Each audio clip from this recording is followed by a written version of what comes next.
मेरे साथ इस वक्त मौजूद हैं देश के बहुत बड़े मोटिवेशनल स्पीकर, लाखों करोड़ों लोगों की जिंदगी को बदलने वाले सोनू शर्मा। सोनू शर्मा जी, स्वागत है आपका बहुत बहुत। बहुत बहुत शुक्रिया, बहुत बहुत शुक्रिया। सर, शुरुआत से शुरू करते हैं। आप लगभग सन 2000 के आसपास, अगर मेरी रिसर्च गलत नहीं है, तो आप नेटवर्क मार्केटिंग में आ गए थे। एक तब सोनू शर्मा थे और एक अब है। आपके सेशन में मैं देख चुका हूँ कि मेंटली आदमी बिल्कुल ही विपरीत हो चुका है, बदल चुका है। अगर तब के सोनू शर्मा को कुछ एडवाइस आप देंगे तो क्या एडवाइस देंगे? तब के जो हम लोग 20-22 साल पहले ना, थोड़ा हमारे में पेशेंस कम होता था।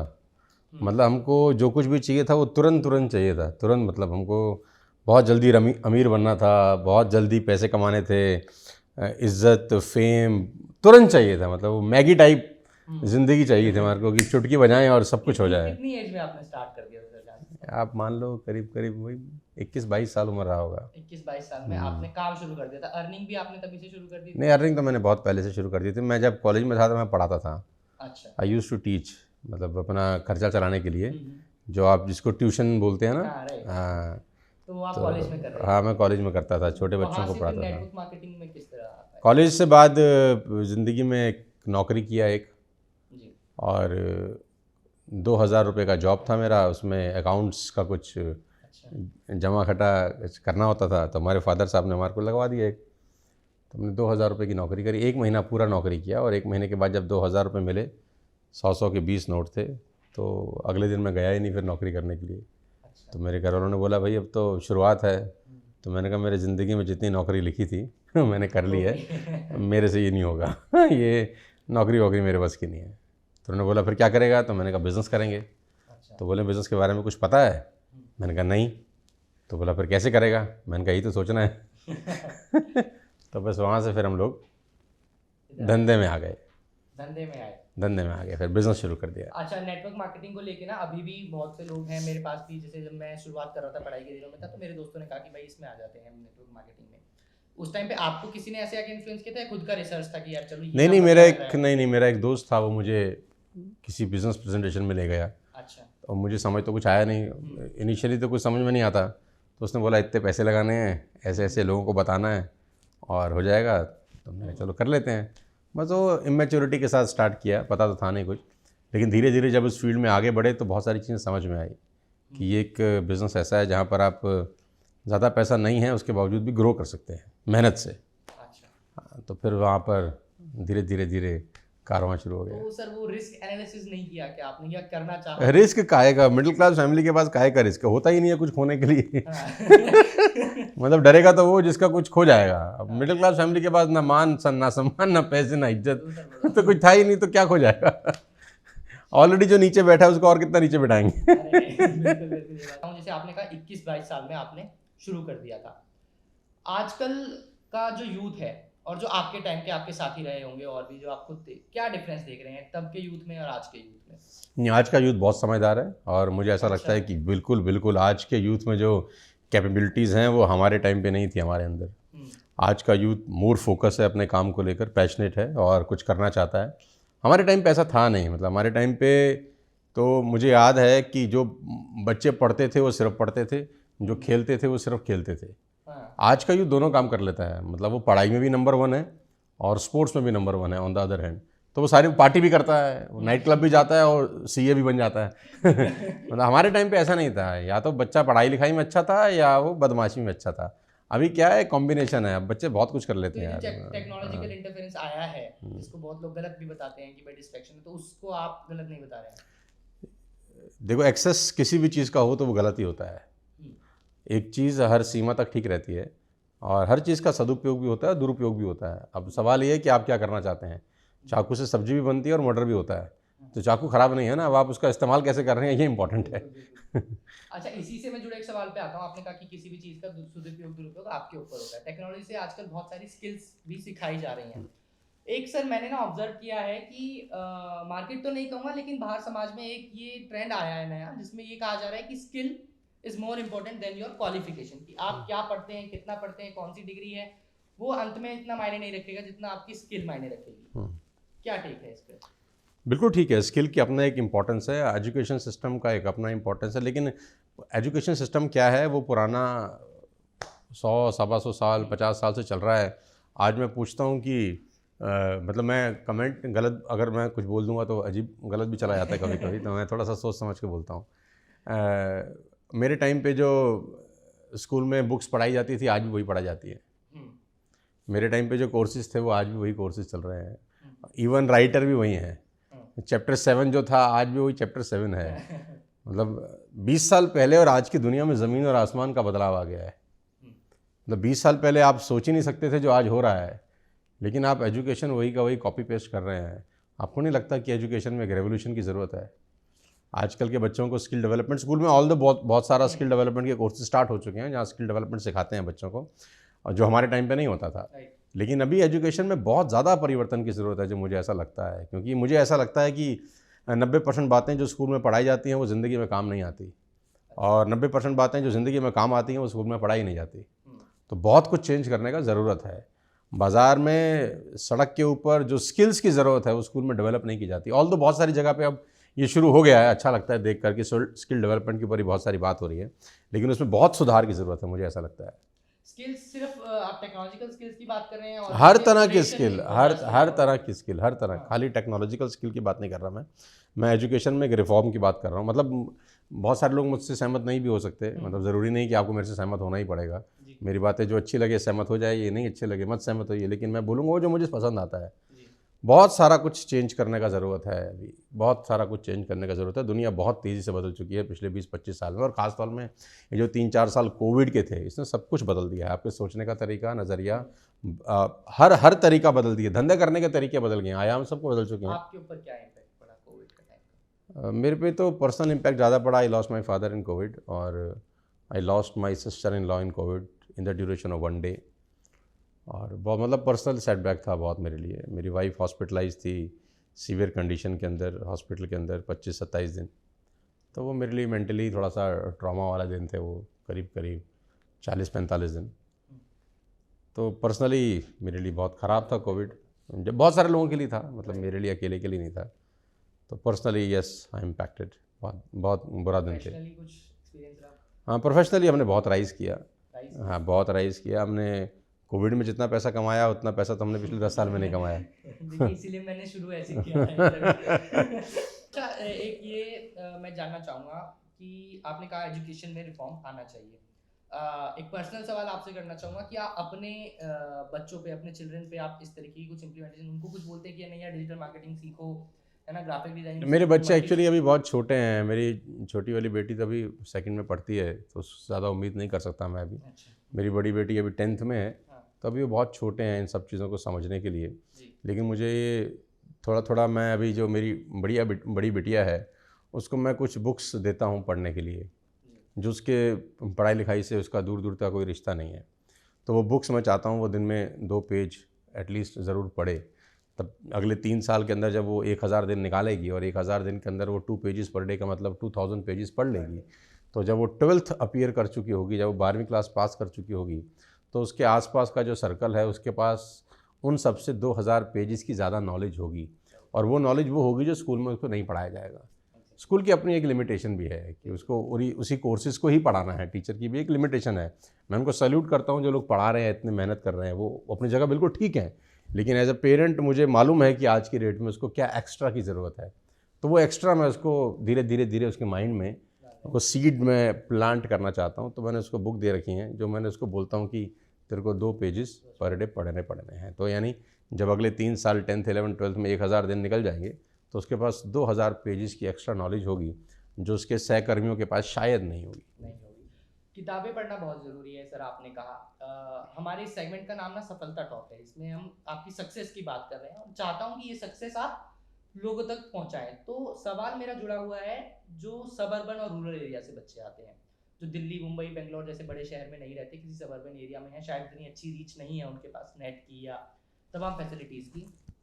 उनके लिए आप क्या कहना चाहेंगे कि कम्युनिकेशन स्किल मैंने ऑब्जर्व किया काफ़ी वहाँ पर बच्चों की वीक रहती है, एक्सपोजर उस तरह का नहीं है, तो उसको कैसे स्ट्रेंथन किया जाए?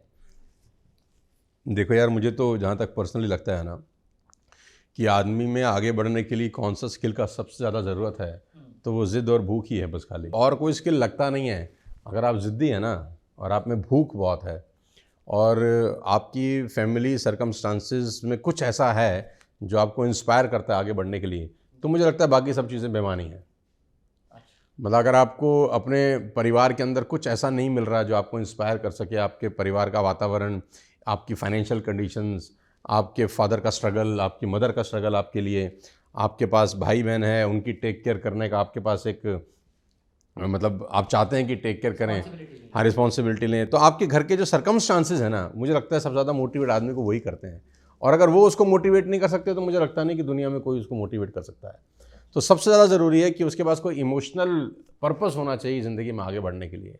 और ज़िद और भूख, ये दो चीज़ें ऐसी हैं जो किसी स्कूल में, किसी यूनिवर्सिटी में हम जैसा भी कोई आदमी सिखा नहीं सकता। वो अंदर से ही उसको निकल के आती हैं, हम पॉलिश कर सकते हैं बस खाली।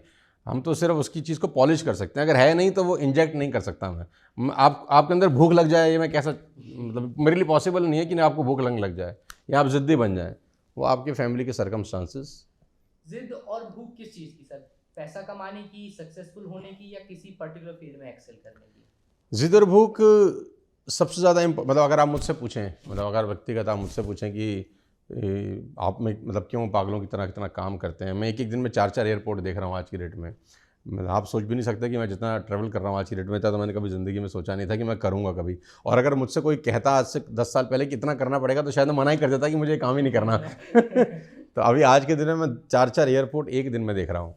तो मेरी हालत बहुत ज़्यादा, मतलब मैं बहुत ज़्यादा ऑक्यूपाइड हूँ आज के डेट में। मैं अभी रात को ही लौटा हूँ 5-6 दिन के ट्रिप के बाद, और बहुत जगह मैंने ट्रैवल किया, मैं रात को लौटा हूँ। कल फिर मैं पूना चले जाऊँगा 2 दिन के लिए, वापस आके फिर मुझे गुजरात जाना है 3 दिन के लिए, और ये 3 महीने का शेड्यूल आगे ब्लॉक्ड है। तो क्या चीज़ मोटिवेट करती है? ये चीज़ मोटिवेट करती है, जब हम लोग कॉलेज में थे हमारे पास पैसा नहीं था बहुत अच्छा, हम लोग लिफ्ट मांग के कॉलेज जाते थे, रिक्शा पे जाते थे, 2 रुपये 5 रुपये रिक्शा वाला लेता था। तो वो मन में एक भाव, अच्छा, और हमारे टाइम के अंदर बहुत सारे बच्चे ऐसे भी थे जो अच्छी अच्छी गाड़ियों में कॉलेज आते थे, बाइक पे आते थे, और हमारे पास तो कुछ था नहीं। तो एक मन में वो हर 3 साल में धीरे धीरे पेस्टिंग होती रही, मतलब इमोशंस धीरे धीरे ना बिल्ड होते रहे कि यार ये जैसे मर्जी हम जा रहे हैं ठीक है, बच्चे ऐसे नहीं जाने चाहिए। कल को हमारे बच्चे हो जाएंगे, अगर वो भी रिक्शा पे ही जा रहे हैं, लिफ्ट मांग के जा रहे हैं, तो फिर तो मतलब दुर्गति है ना यार। तो वो जो 3 साल थे कॉलेज के 96, 97, 98, उसके अंदर वो ड्रीम बिल्ड होता रहा धीरे धीरे धीरे धीरे धीरे, और जब मार्केट में आए तो वो ड्रीम याद रहा हमको कि हमको कुछ करना है यार आगे बढ़ने के लिए। तो वो ज़िद थी एक कि बच्चे ऐसे नहीं जाने चाहिए। तो बच्चे जब मेरे पहले दिन स्कूल गए तो मैं मर्सिडीज़ में लेके गया, तो मुझे बहुत खुशी हुई कि नहीं यार, हमने अपने आप को किया गया वादा पूरा कर दिया। वो कहते हैं ना कि दुनिया की नज़र में गिरने से ज़्यादा बुरी चीज़ होती है कि आदमी अपनी खुद की नज़र में गिर जाए। तो कोशिश करके रखा अपने आप को कि अपनी नज़र में हम बने रहें। तो वो ज़िद थी, एक पागलपन था यार कि नहीं कुछ करना है यार। जैसे ज़िंदगी सबकी अलग अलग हो सकती है, सबकी अलग अलग हो सकती है, सबके अपने अपने एस्पिरेशन है। मतलब किसी को कोई बात बुरी लगती है वो उसको पकड़ सकता है। भाई आपको किसी ने कुछ कह दिया, आपको मतलब किसी लड़के का दिल किसी लड़की ने तोड़ दिया, तो ये भी एक मोटिव है ज़िंदगी में आगे बढ़ने का कि अब मैं तुझे दिखाता हूँ कि मैं कुछ बन के दिखाऊंगा। मैं यूपीएससी कर लूँगा, मैं सीए, सीएस, ICWA कर लूँगा, मैं इंजीनियर बन जाऊँगा। तो अलग अलग इमोशंस हैं, अलग अलग ज़िद हैं हर किसी की ज़िंदगी में। तो मेरे लिए तो वो 3 साल जो थे कॉलेज के, उसने मुझे बहुत मतलब अंदर हर दिन हर दूसरे दिन इंजेक्ट किया कि कुछ करना है ज़िंदगी में बड़ा यार। देखो मैं एक बात जानता हूँ, अब्दुल कलाम जिस गांव में रहते थे ना, वहाँ तो ना रिसोर्सेज थे, ना इंटरनेट था, ना कोई फालतू की चीज़ थी, ठीक है ना। कुछ चीज़ें ना आपको खुद से ही करनी पड़ती हैं। मतलब आदमी जो सोया हुआ है ना, उसको जगाना बहुत आसान है। सोने का नाटक करने वाले आदमी को नहीं जगा सकते आप, ठीक है ना। अब एक आदमी कुछ करना ही नहीं चाहता ना, तो मैं और आप क्या, भगवान भी कुछ नहीं कर सकता उसके लिए। उसको पहला कदम तो खुद ही उठाना पड़ेगा। 10 कदम कोई और उसके लिए उठा सकता है, लेकिन अगर वो पहला कदम ही नहीं उठा रहा ना, तो दुनिया में कोई उसका कुछ नहीं कर सकता। चाहे वो गांव में रहता है और चाहे वो दिल्ली में क्यों नहीं रहता। इसका गांव और दिल्ली और मुंबई से कोई लेना देना नहीं है। दिल्ली में भी नालायक मिल जाएंगे आपको, मुंबई में नालायक मिल जाएंगे, कलकत्ता मेट्रोपॉलिटन सिटी में आलसी लोग मिल जाएंगे, और दूर दराज के अब्दुल कलाम गाँव से निकल के राष्ट्रपति बन जाते हैं। इससे कोई फ़र्क नहीं पड़ता आप रहते कहाँ हैं। ये बाउंड्रीज मेरे को लगता नहीं कि इंपॉर्टेंट है। वो ज़ील होनी चाहिए ज़िंदगी में आगे बढ़ने के लिए। लोग कहाँ से कहाँ पहुँच गए। क्या लग रहा है आपको कि आने वाला जो टाइम है मोर बिजनेस ओरिएंटेड होता जा रहा है? आपको स्किल कोई डेवलप करनी है तो एंटरप्रेन्योरशिप की तरफ पहले यार वो होता ही जा रहा है। नौकरियां तो है नहीं, आपको ही पता है, मुझे कहने में कोई शर्म नहीं है, सबको पता है। अभी जितने नए स्टार्टअप हुए थे 12,500 नौकरियां उन्होंने निकाली हैं अभी 4 दिन पहले ही। जितने भी न्यू स्टार्टअप हुए थे 12,500 लोगों की नौकरी चली गई हैं उसके अंदर। पिछले कुछ समय के अंदर 1-1.25 करोड़ लोगों की नौकरियाँ जा चुकी हैं। तो वाकई में नौकरी ने तब क्या करेंगे, तो बिजनेस ही तो करेंगे ना। तो हर आदमी अब आगे ज़िंदगी में आगे बढ़ने के लिए दूसरा रास्ता विकल्प के तौर पे बिज़नेस को ही देख रहा है। स्किल डेवलपमेंट उसके लिए बेहद ज़रूरी काम है, और लोग कर बिजनेस रहे मुझे हैं। लगता है ज़्यादा टेक्नोलॉजिकल ओरिएंटेड बिजनेस शायद अब आगे आ रहा है, जैसे जैसे टाइम बढ़ता है, जियो रिवॉल्यूशन के बाद। डिपेंड करता है हर आदमी का टेस्ट क्या है यार, मतलब हर आदमी का अपना अपना टेस्ट है, हर आदमी की अपना अपना सोच है। जैसे मुझे लगता है कि अगर मैं बिजनेस कर रहा हूँ तो मैं ऐसे प्रॉपर गल्ले पे बैठूं, धंधे पे बैठूं, ऐसे नोट गिनूं, वही मुझे बिजनेस लगता है। वो ज़माना चला गया हाँ, तो एक्चुअली। वही मैं आपसे जानना चाह रहा हूँ कि टेक्नोलॉजिकल वो धंधा गल्ला हाँ। कैश वो ख़त्म हो गया है, वो टाइम बहुत पुराना ज़माने की बात कर रहे हैं आप। वो धंधे में कैश गिनना, अब तो कैश का रेलिवेंस ही ख़त्म हो गया है। राइट। सब कुछ ब्रांडिंग भी आपकी अलग तरह की सब कुछ ही अलग हो गया है यार, सब कुछ अलग हो गया है। पुराने ढर्रे से चलने वाले बिजनेस ग्रो नहीं करते आज की डेट में। जी। पुराने ढल्ले से चलने वाले बिजनेस उस स्पीड से ग्रो नहीं करते जिस स्पीड से आज ग्रो कर सकते थे। मतलब बैलगाड़ी का ज़माना चला गया है। हाँ। ठीक है, बेसिक फाउंडेशन अपनी जगह वैसी रहती हैं, उसको आप बदल नहीं सकते, लेकिन उसके आसपास का जो ताना बाना है ना, वो बहुत कुछ बदल चुका है, बहुत कुछ बदल चुका है। मैं तो बहुत जगह ट्रैवल करता हूँ, अलग अलग कंपनीज़ में जाता हूँ, अलग अलग कंपनीज़ के CEO से मैं मिलता हूँ, बातचीत करता हूँ, तो उनका थॉट प्रोसेस, उनका काम करने का तरीका बिल्कुल अलग है। यहाँ के जो लोकल लोग काम करते हैं ना, उनसे ज़मीन और आसमान का फ़र्क है उनके थॉट प्रोसेस का। 3 एस्पिरेशंस बताइए जो आप लेके चलते 300 है मेरी तो। हैं। अरे मुझे 3 ही बता दीजिए। एस्पिरेशंस की एक्चुअली तो आप काफी ऑनेस्ट हैं। मैंने आज से पहले बहुत इंटरव्यूज किए, बहुत कम लोग इस चीज को एडमिट करते हैं कि मेरी इतनी एस्पिरेशंस है आने वाले टाइम में, जैसे कि नहीं सर अब हम स्पिरिचुअलिटी की तरफ मूव करना चाहते हैं और हो गया एस्पिरेशंस नहीं। अरे यार वो सब कहने की बातें हैं। देखिए ये शमशानी ज्ञान है सारा। हाँ। जब आप बात कर रहे होते हैं ना, तब नॉलेज ज्ञान होता है। फिर इंटरव्यू ख़त्म करते हैं, फिर फ़ोन कॉल चलो जाता है, वो धंधे का क्या हुआ, पेमेंट आई कि नहीं आई। तो शमशान घाट में जब आप घुसते हैं ना, तो शमशानी ज्ञान प्राप्त होता है आपको। मोह माया है, एक दिन हम भी जल जाएंगे, ऐसे ऐसे डायलॉग मारते हैं। जैसे ही वो गेट से बाहर निकलते हैं ना, और फिर वो चालू हो जाते हैं कि बिज़नेस का क्या हुआ, वो आया कि नहीं आया। नहीं तो मैं शमशानी ज्ञान में बिलीव नहीं करता यार। सच तो सच है, बहुत सारी एस्पिरेशन है, बहुत कुछ करना है अभी तो। अभी ओपनली तो नहीं बता सकता कि क्या क्या करने का मन है, लेकिन बहुत कुछ करना है अभी तो। फैमिली के बारे में कुछ बताइए। बेटियां हैं मेरी 2, मेरी मदर हैं, मेरे चाचा जी चाची जी हैं, उनकी 2 बेटियां हैं। अच्छा, आप लोग सब जॉइंट फैमिली में रहते हैं? हाँ, हम सब लोग जॉइंट फैमिली में रहते हैं और सब लोग साथ में रहते हैं और एक साथ खाते हैं, एक साथ एंजॉय करते हैं। सब कुछ जो होता है जीवन में वो सब साथ ही होता है।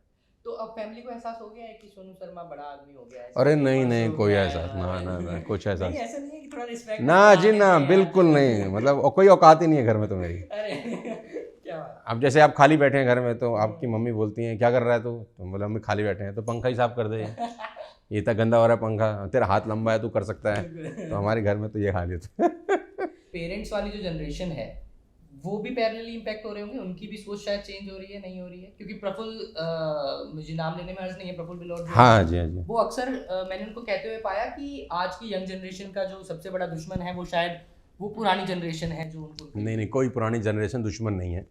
मैं इस बात से बिल्कुल इत्तेफाक नहीं रखता हूँ कि यंग जनरेशन की पुरानी जनरेशन दुश्मन है। देखो, जोश के साथ होश का होना बेहद ज़रूरी है। ये एक ऐसा कॉम्बिनेशन है ना जो आपको सफलता दे सकता है। आज की जनरेशन में जोश तो बहुत है लेकिन होश नहीं है। होश आता है तजुर्बे से, और जो एक्सपीरियंस पुराने लोगों के पास है वो नए लोगों के पास नहीं हो सकता। तो ये जो डेडली कॉम्बिनेशन है ना, ये बहुत ज़रूरी है। माँ बाप कैसे बच्चों के दुश्मन हो सकते हैं? मतलब ये तो इम्प्रैक्टिकल बात है। At the and they want कि आप सक्सेसफुल हो। माँ बाप तो बच्चों के दुश्मन नहीं हो सकते ना। ठीक है, उनको बहुत सारी चीज़ें आज नहीं पता जो आपको पता है, ठीक है, तो आप उनको बैठ के समझा सकते हैं कि पापा ऐसा नहीं है, अब ऐसा होता है, मम्मी ऐसा नहीं है, अब ऐसा होता है। लेकिन उनके एक्सपीरियंस का आप फ़ायदा उठा सकते हैं। ऐसा नहीं है, खाली जोश से कुछ होता नहीं है ना ज़िंदगी में। और जामवंत जी के होश की बहुत ज़रूरत थी हनुमान जी को। अब हनुमान जी में जोश तो बहुत था, अब लेकिन वहाँ पर होश दिलाने वाला कोई आदमी चाहिए ना। अपने आप से नहीं कर सकते आप, कोई चाहिए आपको जो आपको बताए कि ये डूज़ हैं, ये डोंट्स हैं, ये करना है, ये नहीं करना। वो तजुर्बे से आता है। अब 20 साल के बच्चे में उतना एक्सपीरियंस नहीं है ना जो उसके पापा में 50 साल में। उसके पापा ने 30 साल धप्पड़ खाए हैं, धक्के खाए हैं सड़कों पे, लोगों से विचार बदले हैं, लोगों के साथ बढ़ते हैं वो, तो उनको एक ज़िंदगी का एक्सपीरियंस है। तो बच्चों को उस एक्सपीरियंस का फ़ायदा उठाना चाहिए। आपका मेंटर कौन था? मेरे पापा no doubt. Yes yes yes, बहुत कुछ सीखा मैंने उनसे। आज उनके जाने के बाद और लगता है कि यार ये तो बहुत कुछ सीखना था। हमारे ज़माने में 20 साल पहले जब हम डायरेक्ट सेलिंग करते थे तो मोबाइल फ़ोन पे आउटगोइंग इनकमिंग दोनों लगता था, बहुत कॉस्टली था। ईमेल व्हाट्सएप नहीं होता था। रिलेशनशिप बिल्डिंग करने के लिए आपको सिर्फ अपने ही लोगों पे डिपेंडेंट रहना पड़ता था। जो आपका सर्कल है सिर्फ आप उन्हीं के साथ धंधा कर सकते थे। लेकिन आज आप सोशल मीडिया पे नया सर्कल क्रिएट कर सकते हैं, नई दोस्ती बना सकते हैं। बहुत सारे जो आपके फ्रेंड सर्कल सोशल मीडिया पे हैं उनको आप इस बिज़नेस के बारे में रिक्रूट कर सकते हैं। पहले तो ऐसा नहीं था। पहले तो आपको सिर्फ अपने जो दायरा था, उसी के अंदर रह के इस बिज़नेस को बिल्ड करना था। फिर अभी जूम का ज़माना आ गया है, तो आप दिल्ली में बैठ के कलकत्ता में किसी से बात कर सकते हैं, 1000 लोगों से एक साथ बात कर सकते हैं, 10,000 लोगों से एक साथ बात कर सकते हैं। पहला, आज से 15 साल पहले ये पॉसिबल नहीं था। अगर आपको कलकत्ता में 10 लोगों की मीटिंग करनी है तो आपको यहाँ से कलकत्ता जाना ही पड़ता था। You don't have any options. लेकिन अभी क्या है, आप जूम का लिंक डालते हैं, 10 लोग इकट्ठा हो जाते हैं, किसी का पैसा नहीं लगता और आपकी बात हो जाती है जो आप बात करना चाहते हैं। तो बहुत बदल गया है, बहुत कुछ बदल गया है। 21-22 में आपने शुरू कर दिया था, 20-25 साल हो गए।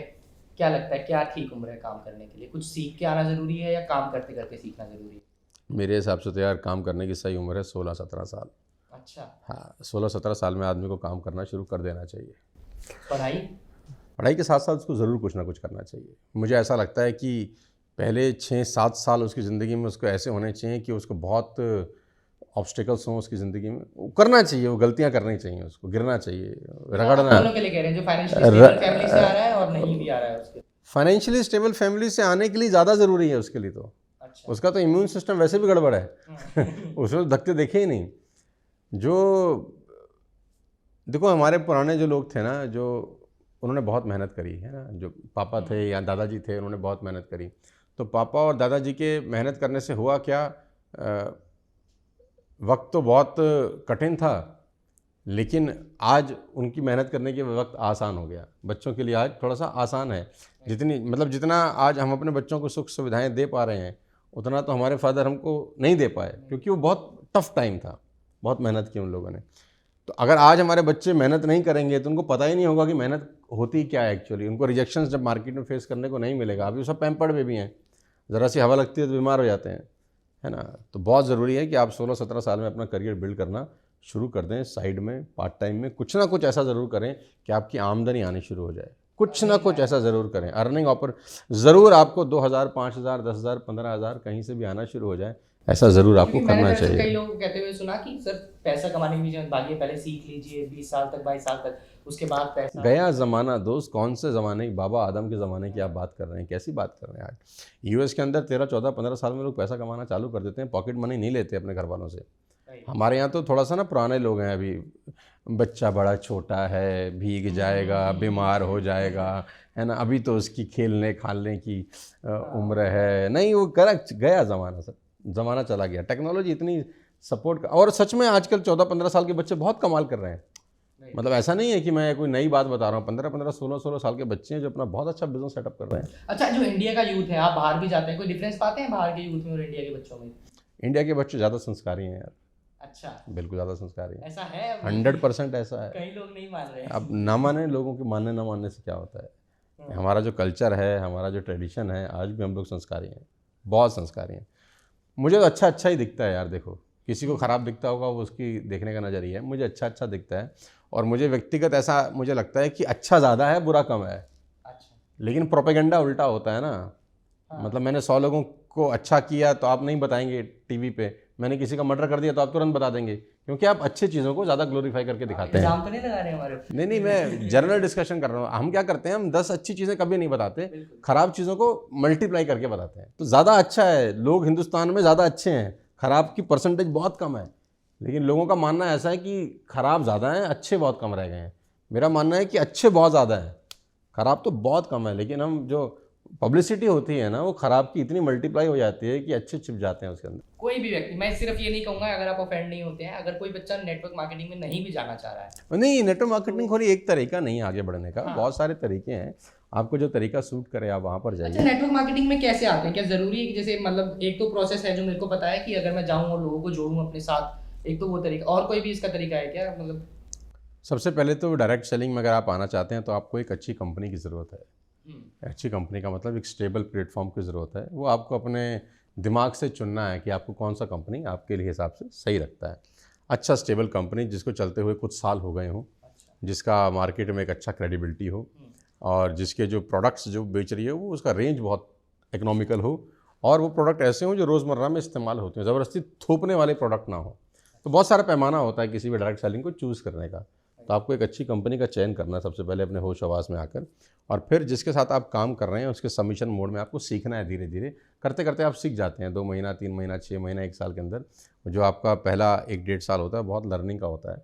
लेकिन वो जब आप थोड़ा थोड़ा ठीक सीख लेते हैं तो आपको अच्छे खासे पैसे आने शुरू हो जाते हैं।